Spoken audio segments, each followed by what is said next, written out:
ഞാൻ എന്ത് വേണമെങ്കിലും ചെയ്യും. അത് എന്റെ ഇഷ്ടമാ. നിങ്ങൾ ഇവിടെ വരുന്നത് എനിക്ക് ഇഷ്ടമല്ല. നിങ്ങൾക്ക് എന്നെക്കുറിച്ച് അറിയില്ല. ഞാൻ മങ്കു. ഒരു നിമിഷത്തിൽ നിങ്ങളെ ഞാൻ ഇവിടെ നിന്നും തുരത്തും.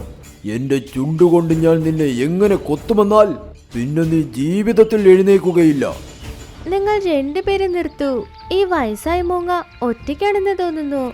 അതുകൊണ്ട് അദ്ദേഹം ഇങ്ങനെ ദേഷ്യപ്പെടുന്നത്. നമ്മൾ ഇദ്ദേഹത്തിന് സ്നേഹം കൊണ്ട് പറഞ്ഞാൽ അദ്ദേഹം തീർച്ചയായും മനസ്സിലാക്കും. പീക്കും മങ്കുവും ആ വയസ്സായ മൂങ്ങയോടൊപ്പം വഴക്ക് നിർത്തി. മഴ കാരണം എന്റെ വീട്ടിലൊക്കെ വെള്ളം കയറി. അതുകൊണ്ടാണ് എന്റെ സുഹൃത്തുക്കൾ എനിക്ക് വേണ്ടി പുതിയ വീട് അന്വേഷിച്ചത്. ഒരുപക്ഷെ നിങ്ങൾക്കത് ഇഷ്ടപ്പെട്ടില്ലെങ്കിൽ ഞങ്ങൾ പോകുന്നു സുഹൃത്തെ. ഞാൻ നിങ്ങളെ ഇത്രയും വഴക്കു പറഞ്ഞിട്ട് പോലും എന്നെ നിങ്ങളുടെ സുഹൃത്താക്കുന്നു. ആ, നിങ്ങൾ ഞങ്ങളുടെ സുഹൃത്താകുന്നു. ആഹാ, ഉറപ്പായും. എനിക്ക് സുഹൃത്തുക്കളേ ഇല്ല. എല്ലാവരും എന്നെ കിഴവനെന്നാ വിളിക്കാറ്. നിങ്ങൾക്ക് ഈ മരത്തിന് താഴെ വീടുണ്ടാക്കി താമസിക്കാം. കണ്ടോ മങ്കു, സ്നേഹം കൊണ്ട് കല്ലും അലിയും. നിങ്ങൾ രണ്ടുപേരും സുഹൃത്തുക്കളാകൂ.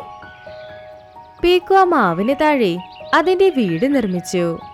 എല്ലാവരും വളരെ നല്ല സുഹൃത്തുക്കളായി. പിന്നെ എല്ലാവരും വളരെ സന്തോഷമായി ജീവിച്ചു.